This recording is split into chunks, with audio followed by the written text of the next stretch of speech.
Bom, pessoal, novamente agradecendo a todos que estão aqui na nossa live, que estão nos acompanhando. Hoje nós iremos falar sobre Cloud Computing. Nós iremos falar sobre esse assunto, que é um assunto muito importante.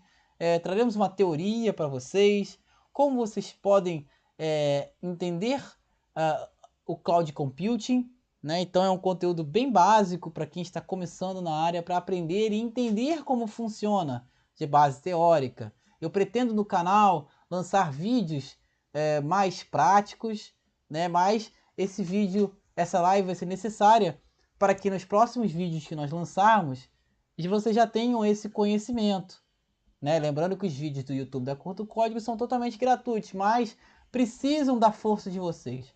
Curtam o nosso conteúdo, se inscrevam no nosso canal, o canal da Curto Código no YouTube, dê o seu joinha, dê o seu like, se inscreve, compartilha com os amigos, ativa o sino para vocês sempre estarem por dentro das últimas novidades, que nós vamos trazer mais conteúdos e conteúdos para você que quer aprender na área de TI, tá certo? Então, nós iniciaremos aqui falando de Cloud Computing. E o que é Cloud Computing, né? O que é o Cloud Computing? Cloud Computing é uma expressão, né, que quer dizer computação na nuvem.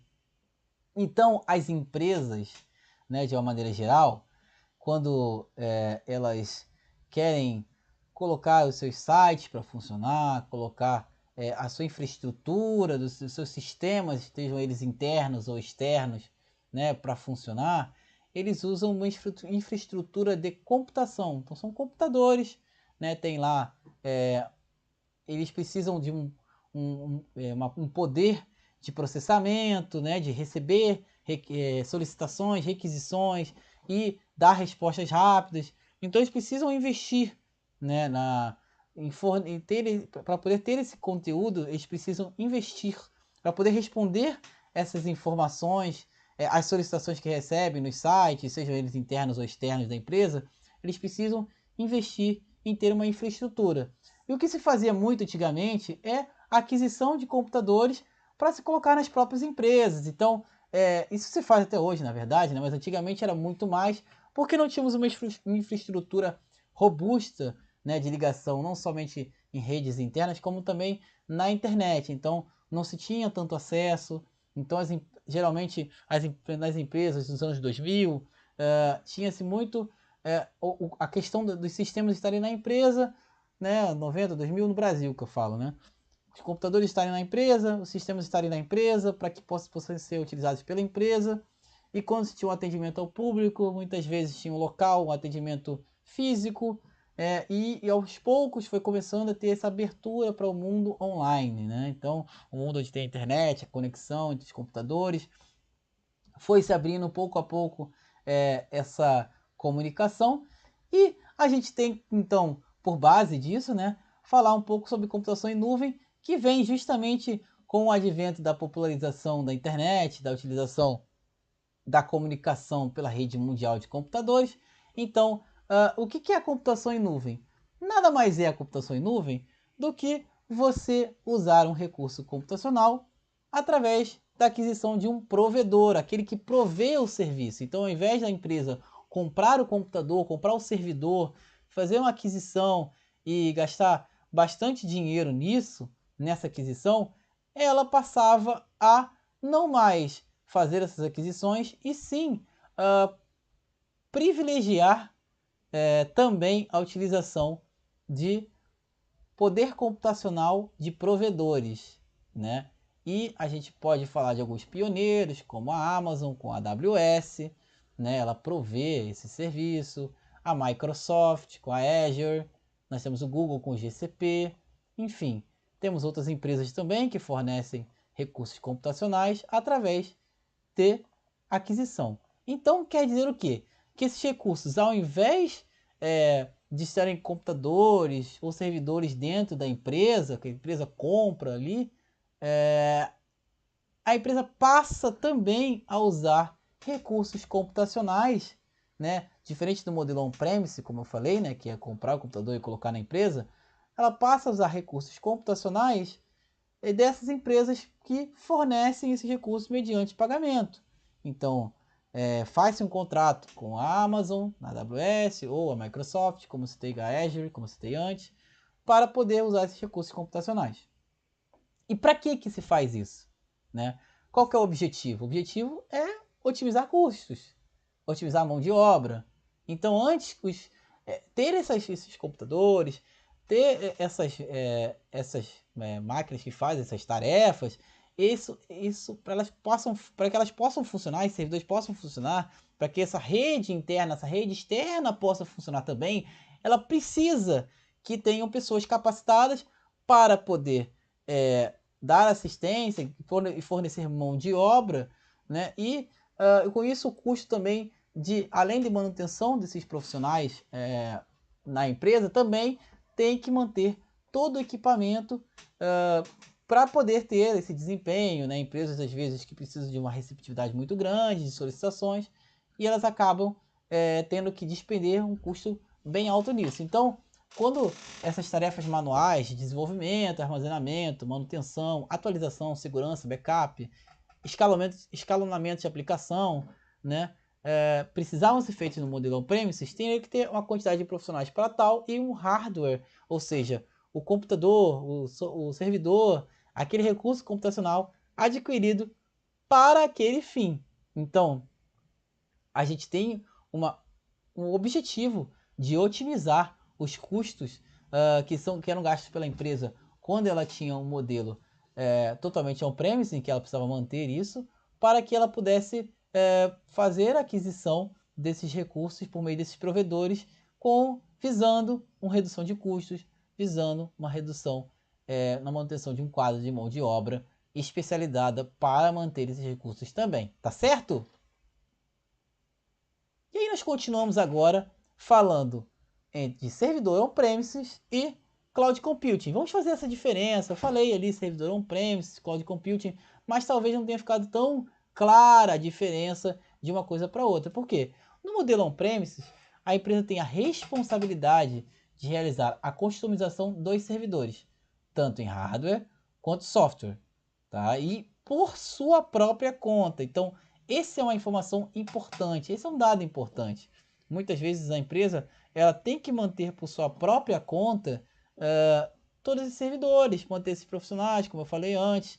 Então a proposta do modelo on-premises é que há um isolamento na empresa para ela fazer a segurança, para ela poder permitir os acessos da maneira como ela bem entende, mas isso também acarreta um custo maior de hardware, um custo maior de mão de obra, tá?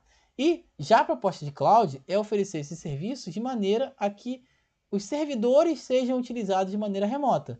Então, não mais servidores alocados na própria empresa, mas sim servidores alocados nos provedores, servidores que a Amazon com a AWS provê, servidores que a Azure da Microsoft também provê. Então, o modelo modifica para que seja possível a utilização, a contratação desses servidores no modelo novo, no modelo em que a gente tenha, né, privilegie, no caso, essa utilização de forma a que a gente faça essa contratação remota para um provedor, ao invés da contratação, aliás, da compra, né, de servidores e manutenção de mão de obra no modelo totalmente on-premises, está certo?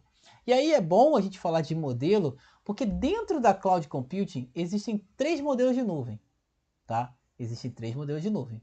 E aí vamos falar de cada uma delas, tá?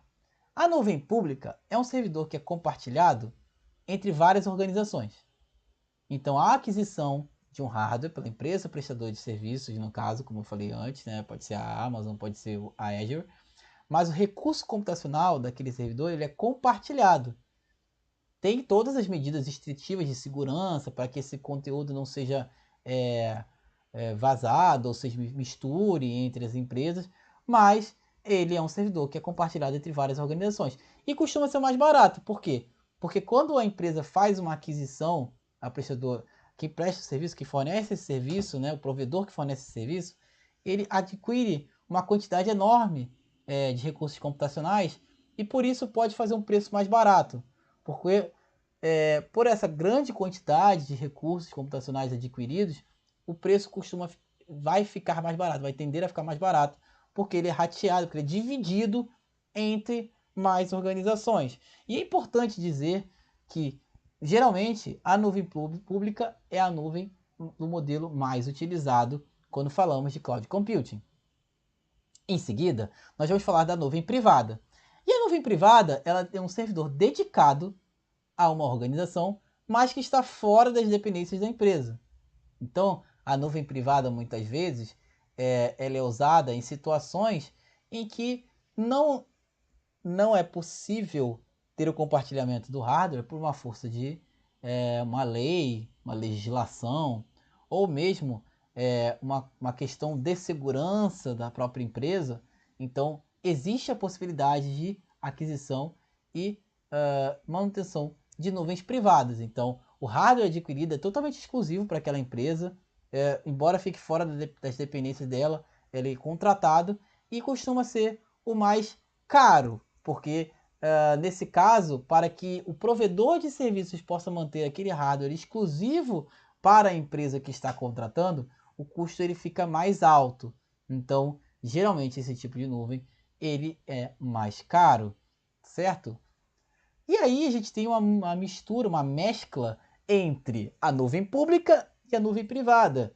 E como seria isso? Seria a nuvem híbrida. A nuvem híbrida é um servidor que reúne características de nuvem pública e privada, com os dados sensíveis em nuvem privada e as demais na pública. Então a gente tem essa divisão em que nós colocamos a nuvem privada, a nuvem pública, reunimos essas características de uma com a outra, e esses dados que são sensíveis, eles vão ficar na nuvem privada e os demais dados vão ficar na pública. Então é uma mescla de duas estratégias para que o custo não seja muito alto, mas que mantenha algumas peculiaridades de quando é necessário, né,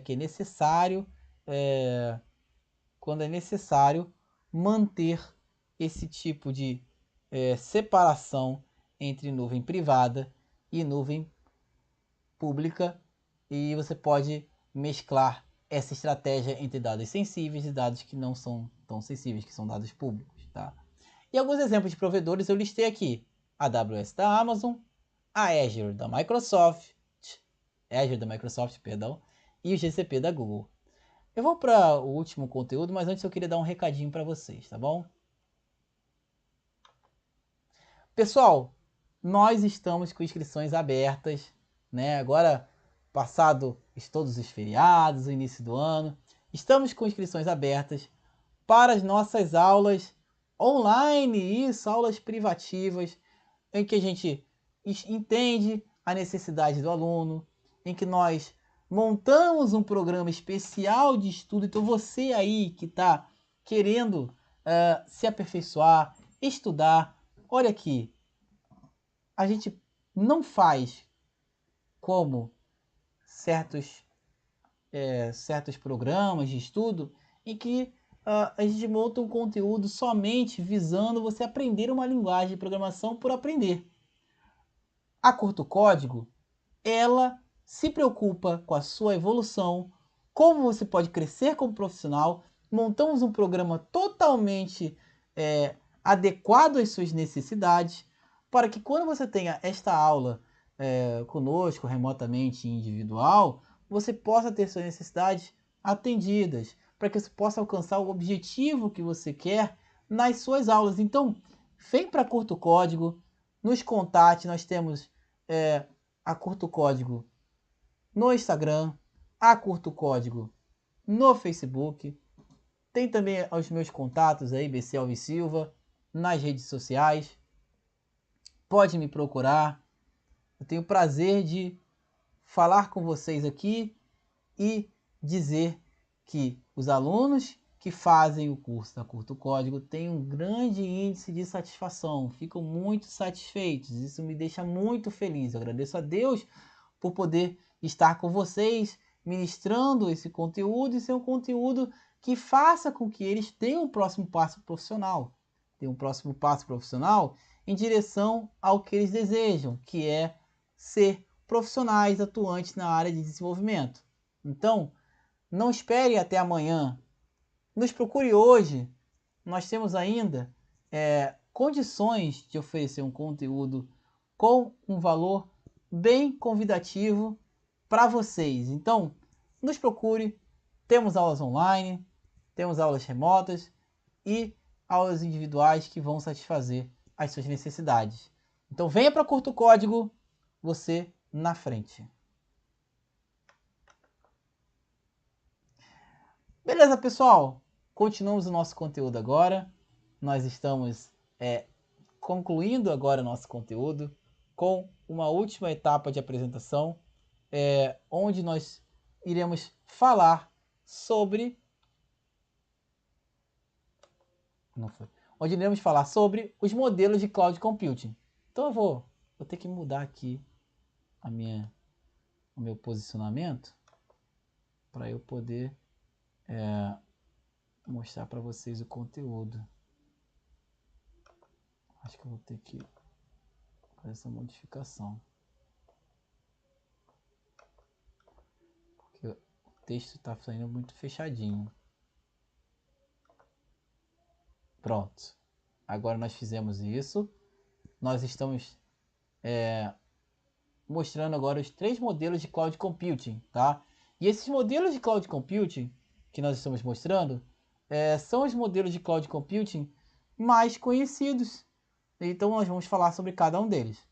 O primeiro modelo de Cloud Computing é Infrastructure as a Service, ou infraestrutura como serviço, o que permite o acesso à infraestrutura de TI no provedor, sendo a responsabilidade do cliente do provedor o gerenciamento de recursos que utiliza essa infraestrutura, como sistema operacional, armazenamento e configurações para aplicações. O que quer dizer isso, pessoal? Quer dizer que essa é a forma de contratação mais básica dos modelos de Cloud Computing. Por quê? Porque ele se assemelha ao modelo tradicional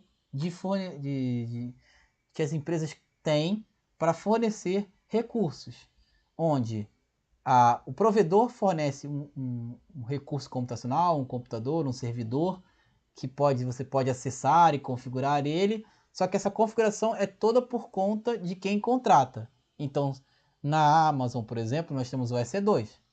Ele serve para esse fim. Você contrata o servidor e começa a pagar por hora aquela utilização, e você pode instalar os softwares que achar necessário para o seu trabalho, para o seu dia a dia, para o seu servidor, tudo isso de forma manual. Então, toda a gerência desse recurso, backups e informações e configurações das aplicações, se tiver um site, aplicação web, precisa ser configurado nesse modelo pelo cliente, tá certo? Um outro modelo que existe é o PaaS, que é Platform as a Service, que é a plataforma como serviço. E o PaaS, ele é um modelo onde tanto a infraestrutura quanto o gerenciamento do sistema operacional são de responsabilidade do provedor, sendo responsabilidade do cliente apenas a aplicação e os seus dados. Nós temos alguns exemplos de utilização que diz respeito, nesse caso, voltou aqui errado. Então, pessoal, voltando ao que eu estava falando, nós temos aqui, nesse modelo de plataforma as a service, uma utilização em que o provedor fornece a estrutura para você colocar a sua aplicação. Então, por exemplo, se eu tenho um site da web e ele é escrito na linguagem Java, o provedor ele fornece previamente preparado uma plataforma para que eu possa colocar o meu código na linguagem Java e publicar, sem que eu tenha a preocupação de saber qual o sistema operacional, a preocupação de saber qual é a configuração dele relacionada ao software, né? Como que são feitos os particionamentos, qual é a memória, nenhum tipo de preocupação de hardware. Isso tudo será de responsabilidade do provedor. A aplicação dos dados ela sim, a aplicação no sentido de configurar a aplicação Java, fazer a configuração, aí seria a responsabilidade do cliente. Fazer o backup desses dados, se for no próprio, gravação for na própria máquina, no próprio modelo, eu preciso fazer algum tipo de backup de arquivos que sejam gerados, enfim, aí teria que ser do próprio cliente. Mas no geral, ele fornece uma plataforma muito melhor do que as plataformas que na verdade são utilizadas, tá? E o último modelo é o Software as a Service, que é um modelo onde os provedores de serviço em nuvem oferecem aplicativos que podem ser usados diretamente da infraestrutura da nuvem pelo cliente. Então aí, aqui para Software as a Service é mais conhecido. Enquanto os dois modelos podem ser um pouco mais complexos para quem não é da área de TI, porque não tem que lidar com servidores, não tem que lidar com aplicações web, o Software as a Service é conhecido por todo mundo. Como? A gente, quando utiliza o e-mail, a gente está usando o modelo Software as a Service, porque o e-mail do Gmail, por exemplo, ele está na internet. A gente somente faz o cadastro no e-mail e utiliza esse e-mail. Seria um exemplo de Software as a Service. Eu não preciso conhecer nenhum detalhe, basta que eu me cadastre, no caso do Gmail, né? Mas tem outros serviços que também podem ser pagos em que você somente se preocupa em utilizá-lo. Tá? Então tem lá um gerador de conteúdo para a internet, né? Às vezes você quer criar um site, tem um próprio site que você contrata e somente escreve aquele conteúdo e publica na internet sem saber os detalhes de como isso funciona. Então, são exemplos de software as a service que as pessoas usam e não sabem que essa é a definição, tá? Então, tem esses três modelos de cloud computing. A gente utiliza geralmente, né, como consumidores, utiliza geralmente o software as a service, mas quem está na área de TI vai ficar muito familiarizado tanto com infraestrutura as a service, que ele contrata um servidor e paga por ele, quanto plataforma as a service, que tem o código da sua aplicação desenvolvida, aplicação web para a internet, para poder criar o seu site, e ele publica só o código e o sistema ele não conhece porque é fornecido como uma plataforma pelo provedor. Tá certo? Bom, pessoal, esse era o conteúdo de hoje. Eu espero que vocês tenham gostado dessa transmissão. Eu espero que tenha sido um conteúdo válido para você. E nas próximas lives ou vídeos que nós gravarmos, nós iremos mostrar uma visão bem prática desse assunto. Então, muito obrigado a todos que estiveram até agora. Eu espero vocês na próxima transmissão, no próximo vídeo.